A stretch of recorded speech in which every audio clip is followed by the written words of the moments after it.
की लाइफलाइन बनने की, आपकी परेशानियों को कुछ हद तक कम करने की।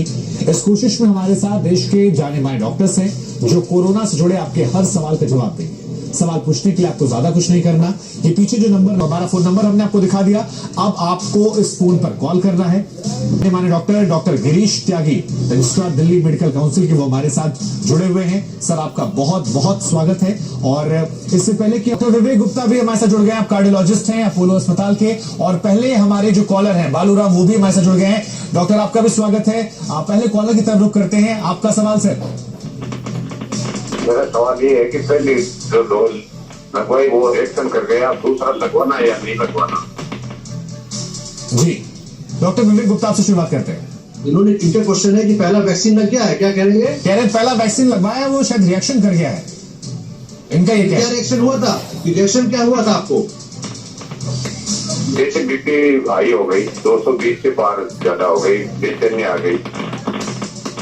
नहीं, आप बिल्कुल देखिए, ये बहुत ही माइनर रिएक्शन है। और ब्लड प्रेशर हाई तो आपको थोड़ा एंजाइटी होता है, आदमी पैनिक होता है, उसकी वजह से हो सकता है। और आपको और कोई प्रॉब्लम नहीं हुई है तो आपको सेकेंड डोज लगवाना ही है। अगर पहला डोज लगा है, जो उसमें एंटीबॉडी जो रिकवर बनती है, अगर बूस्टर नहीं लगाएंगे तो जो थोड़ी बहुत एंटीबॉडी बनेंगे वो खत्म हो जाएंगे, तो you will be as good as not vaccinated. तो आपको सेकंड डोज लगाइए, अब कोई भय नहीं होना चाहिए इसके अंदर। Vaccination is the only process where we can prevent the crisis going on. तो पूरे पॉपुलेशन को वैक्सीन करना है और आपको भय खत्म करना है। अगर आप भय रखेंगे तो बाकी लोग भी रखेंगे। वैक्सीनेशन लगाइए। जी, एक और कॉलर हमारे साथ जुड़ रहे हैं, आपका सवाल क्या है सर? हमारा सवाल ये है कि प्राइमरी हाइपरटेंशन। आपको हाई ब्लड प्रेशर है? नहीं, हमको आज का प्रॉब्लम है प्राइमरी हाइपरटेंशन। Hypertension sir. तो हाइपरटेंशन का इलाज करिए उसको कोविड से। देखिए, ऐसा है, कोरोना से बचाव तो सबको करना है। अगर आपको हाई ब्लड प्रेशर है तो आपको बचाव और ज्यादा करना है, क्योंकि पहली वेव में भी पता लगा था कि जो हाई ब्लड प्रेशर पेशेंट हैं या डायबिटीज पेशेंट हैं उनको रिस्क ज्यादा होता है सीरियस बीमारी होने का। लेकिन आप ब्लड प्रेशर कंट्रोल करिए और कोई चिंता वाली बात नहीं है। आप कोविड के प्रिकॉशन, नॉर्मल प्रिकॉशन लेते रहे।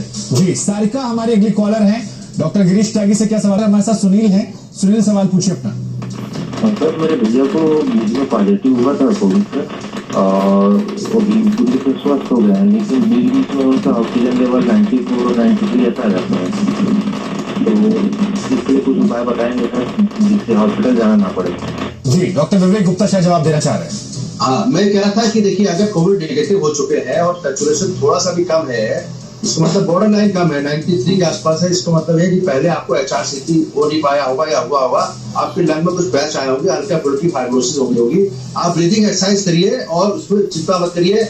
और साथ में कभी और सैचुरेशन कम हो तो जो इनहेलर्स आते हैं अपने फिजिशियन से बात करके लें, लेकिन साथ साथ ब्रीदिंग एक्सरसाइज जरूर करिए। और जब मौका लगे तो HRCT टेस्ट करा लीजिए, उससे पता लग जाएगा कि फाइब्रोसिस है सिग्निफिकेंट है या केवल माइल्ड है। ब्रीदिंग एक्सरसाइज, HRCT और इनहेलर्स, बस, बाकी कुछ चिंता की जरूरत नहीं। जी, डॉक्टर विवेक, जब तक अगले कॉलर जुड़े, एक सवाल मैं भी पूछ लेता हूँ।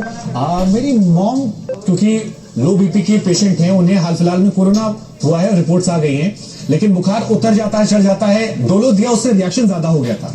बुखार तो कम हो गया, रिएक्शन ज्यादा हो गया। ऐसे में क्या चीज की सावधानी रखनी चाहिए?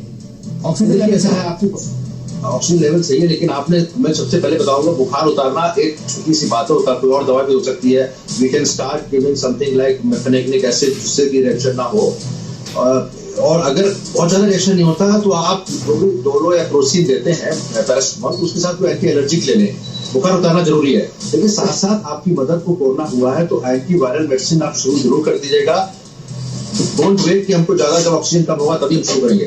मेरी अभी भी राय है कि शुरुआती दौर में अगर हमको आइवरमेक्टिन या फेविपिराविर दे देते हैं तो हमको सेकंड स्टेज में, जबकि लंग में पैचेज निमोनिया होता है, उससे पहुंचने की बहुत ज्यादा मदद होती है। जी, गुरप्रीत सिंह हमारे साथ जुड़ रहे हैं। गुरप्रीत, 2 घंटे बाद आना दोबारा। जब दोबारा चेक किए तो उस टाइम में 150 था बीपी सर, हाइपरटेंशन की प्रॉब्लम है। तो उन्होंने मेरे को इंजेक्शन लगा दिया फर्स्ट डोज वैक्सीन का। उसके बाद सर वो लगवाने के बाद मुझे 2 दिन हल्का टेम्परेचर रहा, बिल्कुल हल्का हल्का। और अभी क्या है, स्पाइन में पेन होता है पीछे, बिल्कुल बैक हैंड में। डॉक्टर विवेक, देखिए, आपका सेकंड डोज, आपका क्वेश्चन ये है कि सेकंड डोज लगाया कि नहीं लगाया। आपको पहले डोज से थोड़ा डर लग रहा है, तो पहले ब्लड प्रेशर बढ़ा हुआ वो तो आदमी एंजाइटी होती है जिस समय इंजेक्शन लगाने जाता है, तो उसकी वजह से बढ़ गया। फीवर 2 दिन आया, बिल्कुल नॉर्मल वैक्सीनेशन के बाद है। इसमें कोई चिंता की बात नहीं है। आपको 2 दिन फीवर आएगा या 1 दिन फीवर आएगा, इस बार भी आ सकता है, लेकिन सेकंड डोज नहीं लगवाएंगे तो अपना नुकसान करेंगे। अगर 3 महीने तक नहीं लगाते हैं तो फिर आपका पूरे एंटीबॉडीज खत्म हो जाएगी, फिर साइकिल रिपीट करनी पड़ेगी। पहली डोज मानी जाएगी, उसका फिर पहली डोज मानी जाएगी और फिर सेकंड डोज लगाएं। Vaccination is must and should be done at all cost. देखिए, और ये सारी बीमारियों के लिए बार बार डॉक्टर्स कह रहे हैं कि वैक्सीनेशन आप जरूर करवाएं। अगले कॉलर हमारे आशीष हैं। आशीष, सवाल पूछिए। क्या कह रहा है, कितना था सैचुरेशन? कोई दिक्कत नहीं है, वो है इंजेक्शन लेना था, लेकिन 10 महीने का बच्चा है जो कि अभी दूध पीता है, उस स्थिति में सुई लिया जा सकता, नहीं लिया जा सकता। डॉक्टर विवेक जवाब देना चाह रहे हैं। उसको कोविड का टीका लगना है। मेरे ख्याल से ये 19 साल वाले 45 साल में जो खुलने वाला उसमें ये बात करेंगे, जो 18 साल के ऊपर वाला है। आप बिल्कुल लगवाइए कोविड का टीका, ना बच्चे की माँ के दूध में जाएगा और ना कहीं जाएगा, कोई दिक्कत नहीं है। Go ahead please. जी, अगली मोहतरमा गुड़गांव से जुड़ रही है हमारे साथ। तो सर इसका क्या मतलब है? डॉक्टर विवेक, देखिए ले रहे हैं और लोगों का भय खत्म हो रहा है वैक्सीनेशन से। बहुत important, thank you very much. ये कह रहे हैं आपको ये जरूर देखा गया है कि 2 तरह की चीजें देखी गई हैं। एक तो ये देखा गया कि पेशेंट को पहली डोज लगी, उसके बाद विद इन 2-3 वीक्स उसको कोविड हो गया। अब उसका कारण ये है कि उसको कोविड तो होना ही था, वैक्सीन जो पहली डोज लगी उसके कम से कम 4 हफ्ते लगते हैं उसकी एंटीबॉडी डेवलप होने में टू गेट। लेकिन अगर उसको होगा भी तो माइल्ड होगा। जैसे स्टडीज ने बताया है कि अगर वैक्सीन लग चुकी है, उसके 6 हफ्ते बाद हुआ है या 4 हफ्ते बाद हुआ है, तो आपका सिम्टम बहुत ज्यादा नहीं आएंगे। तो इसमें ये वैक्सीन की वजह से कोविड हुआ है, ये पक्की बात नहीं है। दूसरी बात है कि जो मैंने आपके माध्यम से फिर बताना चाहूंगा, मैं सर्वे बोला था कि जो कोविड वैक्सीनेशन जहां भी हो रहे हैं पूरे भारतवर्ष में, वहां पे हम लोग क्लोज डोर कर रहे हैं और पर्दा बंद रहता है मोस्टली। तो उसमें क्योंकि ये एयरबॉर्न है सेकंड म्यूटेंट वाला, जिसकी चांसेस काफी ज्यादा है, तो मैं चाहूंगा कि एक हमारे तरह से एक गुजारिश है पूरी सरकार के महकमे को, जो यहाँ पे हो रहा है, इसको क्लोज डोर ना करके ओपन एयर वैक्सीनेशन करें, जिससे किसी को पेशेंट कोई पुराना आए, उसको कोविड हुआ हो उस एरिया में, उससे कुछ लोग कॉन्ट्रैक्ट कर सकते हैं। That's the only possibility. That is why we have seen a little increased number of patients who have taken first dose of vaccination और उसके बाद उनको कोविड हो गया। ये बहुत बड़ी बात आपने की और ऐसे बहुत सारे केसेस सामने आए हैं। धीरज हमारे साथ जुड़ रहे हैं। धीरज, मेरे को कोविड हुआ था। डॉक्टर विवेक, हाइपर टेंशन का अटैक पड़ा था, क्या कह रही हैं आप? हार्ट प्रेशर टेंशन होता है ना, उसका अटैक हुआ था। बीपी नॉर्मल था, बीपी हाई नहीं था। तो फिर क्या, कौन सा अटैक था आपको? फिर ये हाई बीपी नॉर्मल था, हाई टेंशन था।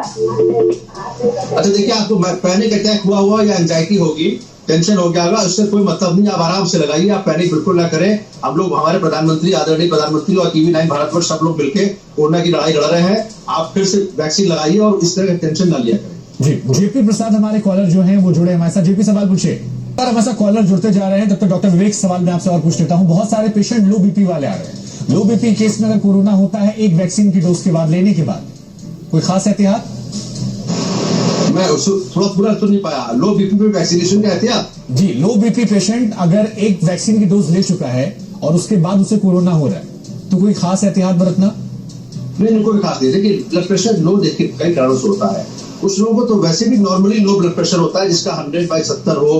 कुछ लोग डायस्टोलिक ब्लड प्रेशर 60 आता है तो पैनिक हो जाते हैं। सिस्टोलिक अगर 90 भी है, तो कुछ लोगों को तो वैसे ही लो होता है। लेकिन अगर लो ब्लड प्रेशर हार्ट बीमारी की वजह से है, हार्ट की पंपिंग कमजोर है, इजेक्शन फ्रैक्शन कम है, इस तरह के लो ब्लड प्रेशर भी होते हैं जिनकी हार्ट की पंपिंग 25% है या 30% है, उनमें खास एहतियात तो रखना पड़ेगा। उनमें अगर कोरोना होता है तो they should actually kindly get hospitalized because these are very high risk patients. तो low blood pressure just without any major illness, no एहतियात, special routine precautions. High extra fluid जरूर लें, पानी की मात्रा कम से कम 3 या 4-5 लीटर ले। अगर हार्ट की पंपिंग ठीक है, जिनकी हार्ट की पंपिंग कमजोर है तो बिल्कुल आपको एहतियात बरत के सीनियर फिजिशियन, कार्डियोलॉजिस्ट और हॉस्पिटलाइजेशन की जरूरत है। ठीक है, आरती हमारे साथ जुड़ रही है। आरती, आपका सवाल। मैं लखनऊ को ही रहने वाला हूँ, तो लखनऊ वालों से मुझे बहुत प्रेम है। देखिए, Allegra is a very simple anti allergic medicine. अगर किसी अस्पताल ने चलाया हुआ है उससे कोई मतलब नहीं, एलेग्रा बंद मत करिए, आप वैक्सीन आराम से लगा सकते हैं। इनफैक्ट इट विल हेल्प, क्योंकि आपको जो भी वैक्सीन लेते जो भी एलर्जी होती है थोड़ी बहुत, वो भी उससे रुक जाएगी। आप लगाइए। मैं लखनऊ के रहने वाला हूँ, बहुत बहुत बधाई आपको। जी, डॉक्टर गिरीश त्यागी आपका और डॉक्टर विवेक, आप दोनों हमारे साथ जुड़े हुए हैं। हम कोशिश करें कि आपने तमाम सवालों के अच्छे जवाब दिए, तमाम कॉलर्स फोन कर रहे हैं, इसलिए समय को थोड़ा और खींचते हुए 1-2 सवाल हम और लेंगे। जल्दी आप लोग कॉल कीजिए अगर, क्योंकि समय समाप्त हो रहा है। जी, मैं टिप्पणी करना चाहता हूँ। जी ये कुछ पेशेंट्स को ऐसा इंसेसेंट डायरिया हो रहा है, मतलब कंटिन्यूअस डायरिया, वॉमिटिंग हो रही है। I remember one patient, we lost young female, उसको कहीं बेड नहीं मिला और finally she died of dehydration. इसे समथिंग हाइपोवोलेमिक शॉक जिसको कहते हैं। इसे वेरी क्विकली पैथेटिक सिचुएशन की, ऐसे देश में राजधानी दिल्ली में कोरोना की वजह से जो डायरिया हुआ उसको हम लोग इलाज नहीं कर पाए, इंट्रावेनस ड्रिप नहीं दे पाए, उनको होम केयर की नर्स भी नहीं मिल पाई। तो diarrhoea is a very important, one of the important symptom. दूसरी बात, जैसा कि डॉक्टर ने बताया क्या है कि अगर हल्के फुल्के सिम्टम है, mild headache, myalgia, body fatigue, this could also be COVID, तो उनको क्वारंटाइन करके अप्रोप्रिएट मास्क पहन के घर से अलग ना रहे, कम से कम प्रोसीन और बाकी दवाई शुरू कर दे। मैं तो कहता हूँ आइवरमेक्टिन भी शुरू कर देनी चाहिए एटलीस्ट शुरुआती दौर में, जिससे कि सेकंड डोज ना शुरू हो। जी, डॉक्टर विवेक आपका और डॉक्टर गिरीश त्यागी, आप दोनों का वक्त देने के लिए बहुत बहुत शुक्रिया। आपने सभी सवालों के जवाब दिए। हम शुक्रगुजार हैं कि कोविड के इस दौर में आपने तमाम दर्शकों से सीधे बातचीत करके लाइफलाइन बन के उनके मदद की, सहयोग किया। उम्मीद है कि उनको भी इससे मदद मिली होगी। आप दोनों का बहुत बहुत आभार। टीवी 9 भारतवर्ष की तरफ से ऐसे कार्यक्रम लगातार